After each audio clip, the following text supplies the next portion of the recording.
All right, what's going on, everybody? This is Peter Renna back with another edition of Dollar Bin Digging. Now, for the last month, I've been kind of laser focused in on Disney Plus and the MCU, and I think I need to kind of just take a break and step away for a minute and give you guys a little something different this week, maybe even next week as well.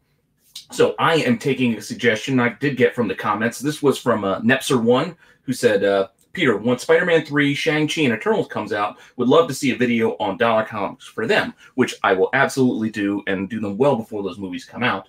But also underrated comic book cover for $1 as well. So that's where I'm going to go. I'm going to go with some pure cover picks of stuff that I've been grabbing, and I always grab whenever I find it. So please check out the article on comicbookinvest.com. Also, do the video with a couple of honorable mentions snuck in the after credits on my personal channel, as well as this video here also on Tales from the Flip Side. So please like, subscribe to my channel, to Tales, bookmark the website, read the article, watch the videos. Let me know what you'd like to see, because as you can see, I take suggestions and I run with them. So your comments and suggestions definitely help out. As you can see, taking Nepser1's lead on this. He suggested something. I'm rolling right with it the week after. So please make those comments, because I do read them and I do pay attention. This week, I'm going to look at some covers that I've been grabbing, from some Jenny Frisons to some Lucio Parrillos to my fan favorite Jim Lee, as well as a couple of little things. So please just stick around and we'll get right into it in a second.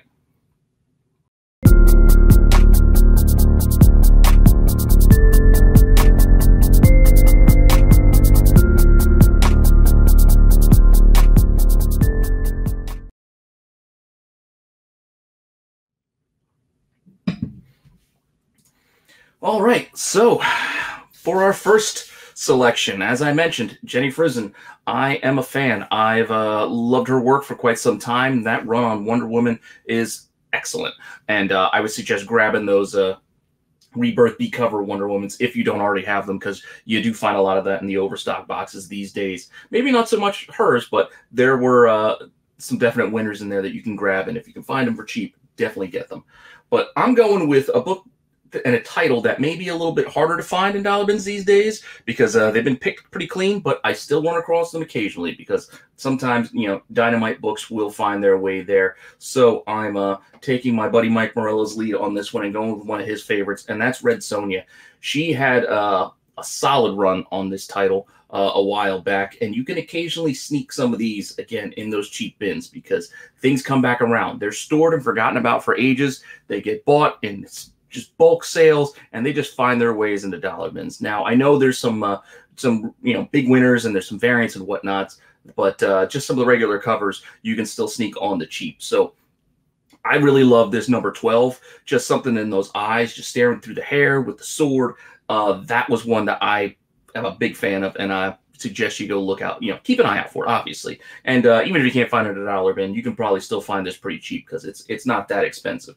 There is a black and white version that's basically more of just like a Copic grayscale kind of marker with the hair still red, to obviously add that, that kind of punch, to the picture.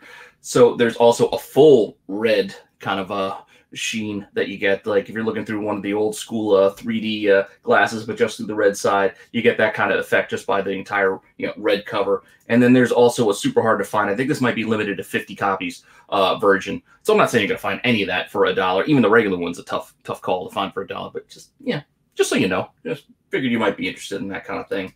But again, any issue in this run from number 1 all the way through that also had a black and white variant. And I think she did a run through this whole series up through issue 18, which is a completely different cover, as you can see from the last two, with this beautiful frame with the swords, and there's a lot of blues and shadow there. It's really cool, and that also has a variant as well in this black and white, almost like a sketch, if you can call it that kind of variant. But just any of Jenny Frison covers are worth grabbing, and for this, I decided to kind of look at her Red Sonja covers, because I'm a big fan. And again, I found them for cheap before. They're not easy to find. I haven't found them in a while, so I'm not saying there's tons out there, but it's just something to remind you and something to keep your eye out for, because you never know what you might find in the boxes near you. And kind of sticking with this, with Dynamite a little bit, I'm also going to pivot to Vampirilla, which she also did some gorgeous covers, on Vampirilla as well. But for this one, I'm going to go with the Lucio Parrillo. I don't know if I'm saying his name right. His Vampirilla covers, gorgeous, gorgeous stuff. There's some big money, big money covers mixed in here. So you're most likely not going to find them on the cheap because people do know to look out for them because they really grab your eye. Like this issue 19 has been expensive for some time. I still don't have one of these. I'm still on the lookout for one. I'll find it eventually. But you can find some of the other ones occasionally when you're out there digging. I had found these next three just last week for $1. So issue 31, this one actually does really well as well. I didn't realize how well some of these still sell, but I found this issue 31 last week, as well as 28, another gorgeous, gorgeous cover, and 29, another good one. And the background that I'm using here, issue 30. This one I didn't find. I didn't get the issue 30. I got 28, 29, and 31 that I found for $1 a piece last week. But this is just another gorgeous one. I just kind of wanted to share because it's just an awesome, awesome image. So Parrillo, fantastic artist, underrated. You don't see... I think people just gotten so many of his covers lately because he's still doing cover work on like Red Sonja and Vampirilla. Just so many covers available these days. I think people just don't pay much attention to it, but still fantastic, fantastic stuff. So if you can find some of these on the cheap, definitely grab them and keep your eye out for them. Now I'm going to move off the indie books for a minute and pivot over to a little bit of Marvel. And if my hat, shirt, and glass didn't give it away, I'm going to pivot over to the Uncanny X-Men because I'm a big X-Men fan. Now, I know you're probably thinking this is where Jim Lee comes into play because I mentioned his name already, but no, this is not where Jim Lee's coming in. This is going to the Marc Silvestri run on the title, which, I don't know if you caught that in the background, a lot of his covers scattered about there, but I'm going with Uncanny 251, which is just an iconic image. That crucified Wolverine on the X down there in the Outback was just a great, great cover. And you can still find it. It's not that expensive. You can still find this because this title has a lot of copies out there. And if you can find a decent copy, I just say grab it because if you don't have this in your collection, you just should because it's just a gorgeous, gorgeous cover. That purple with the green offset, it really pops. And Silvestri also homaged himself and did this on Witchblade 170, which is, again, it's fun. When an artist, calls back to his own work it's kind of cool to me. So you can see Witchblade there, but on a W. So pretty fun. Still sticking with that color scheme, still same image. Definitely another good book to go grab if you can. Even the box up here in the corner, the little box there for Top Cow, it harkens back to the old Marvel. The old Marvel one. So that is kind of a cool little tidbit. And this is, again, this entire run that Silvestri did was a good run. I mean, you go to this team. This was the Outback team of X-Men. So you had your Wolverine, you had Rogue, you had Psylocke before she became a ninja assassin. You had Longshot, Gateway, Dazzler, Colossus, Storm. This was just a fun team, and this was a great little run with the with the Reavers and whatnot down there in the Outback. Definitely Siege Perilous, in the stories and stuff. Definitely something to read as well. So outside of some of the fun covers and the gorgeous covers that Silvestri did back then, that you should be grabbing because these are definitely in the cheap boxes. Some of these X-Men books, we get them for the stories too. So it doesn't have to just be for the cover, just because the cover's awesome. Sometimes the inside is good too. Who would have known? We just open it up and check it out. All right, but for my last pick, I told you Jim Lee was coming, so here's Jim Lee, and I came here with Wolverine 27 is the one that I picked. Now, there's a couple of great Wolverine covers out there that you can find. This one, it's just one that I always think of. He's jumping right out at you. This image was used a lot on a lot of other media and materials back in that time because he just captured Wolverine perfectly here. So again, this is not too expensive of a book. So if you can't find it in the dollar bin, you can still probably find it pretty cheap. But you keep your eye out. This Wolverine run, there's a lot of copies of this as well. So there's a lot of these Wolverine issues that you can grab for $1 and they might be banged up. But I mean, some of these things, this thing is just, again, look at it. It's fantastic. That orange just jumps right off the page at you, just like he is. And if you didn't remember this image, you can also see that this was kind of a tweaked version of this image was used for the Wolverine NES game, back in the day from LJN. This was a fun game. I don't know if you guys, any of you are old enough to remember the old NES cartridges, the way we used to have to play games with those. And you had to blow on them sometimes. You had to, power reset just to keep your game going. Write down the save codes because the machines didn't have an internal memory. Weird stuff for any old enough to remember back that far. But this Wolverine game was kind of fun. I mean, I think this was probably one of the first X-Men games that you can get to play at home. So I'm sure a lot of you guys out there as well had this or had played this game because it kind of had a Mega Man kind of vibe to it, just side scroller. But that's what games were back then, and they were all great. So that's my picks for this week. Hopefully you enjoy those. Those are just some covers that I think you should be keeping your eye out for. Definitely some gorgeous art. Some of these might be tough to find on the cheap. I will admit that, but doesn't mean you can't look for them, and doesn't mean you should not be aware of them if you didn't know about them already, because I don't want to pretend that I know everything, and I don't want to assume that everybody watching this knows everything as well. So hopefully some of this information was useful to you and helps you in your digging while you're out there. So if you're watching this on my channel, hang on. I got a couple of honorable mentions for you.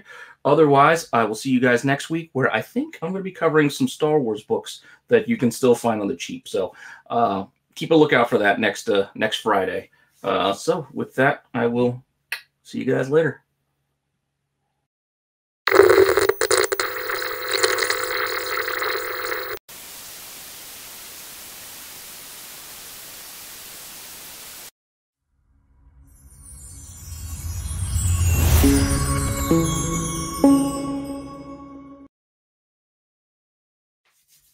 All right, thanks for you guys who are watching this over on my channel. Wanted to check out these honorable mention picks. I just have a couple that I figured I'd share with you while we're here. And I'm going to just kind of stick a little bit with some of the ground I've already kind of covered, but tell you a little bit more. So Vampirello, I wouldn't say, it's not just Frison, it's not just Parrillo. Mike Mayhew had a nice little run on this title as well, and he had some real gorgeous, gorgeous covers. Now, this issue 5 here is just fantastic. Just fantastic. And you can sometimes, again, I'm not saying these are in everybody's dollar bin boxes. I'm just saying this is the kind of stuff you should be looking out for, because if the cover really grabs you, just get it. For $1, it's worth getting for $1. Just grab it, pay your $1, keep it in your box, and stuff like this is the stuff that I'm looking for. Something that just really, it hits you. It grabs you, and it catches your eye, and gets you to stop flipping through that box and linger. If it gets you to stop, it's probably worth picking up. So that number 5 is a gorgeous, gorgeous book, as is this number 10 with her just looking in the mirror. I know this came up on a 3-comic monty we did with Mike Mayhew a while back, and I actually did buy this book today. I did get it. I unfortunately didn't find this for $1. I paid $5 for it, which is still a good deal to me. But the other issues from this Mayhew run were in the dollar bin, so I did grab a couple of them. But that was one I just wanted to showcase as just one of the examples that I really loved and paid a couple of bucks more. So $5 ain't that bad. I mean, it's like a new release book and definitely worth grabbing. So keep an eye out for those Mayhew Vampirillas. And then on that, we're going to stick with, or not stick with, maybe go back to Parrillo. But we're going to talk about his Warlord of Mars books, because he had a great run. I think these were 50-50. So he did, the B covers, sometimes the A. I don't know which ones are A's or B's, but it was a 50-50 split on the Parrillo covers on this Warlord of Mars series. And again, there are some really good books in this run. Some sell for a bit more than others, but again, if you see any of them, just grab them, because it's worth it just for a few bucks. I mean, most of them can sell anywhere from like $15 really quick. If you find it for $1, that's a quick little profit for you. And then some of the other ones, like this number 17 is a great one. This shadowed kind of look, you can see her peering, almost from those shadows. This is a good one that sells pretty well. I think issue 21 is another one that does, not too bad. 19, I think, is another good one.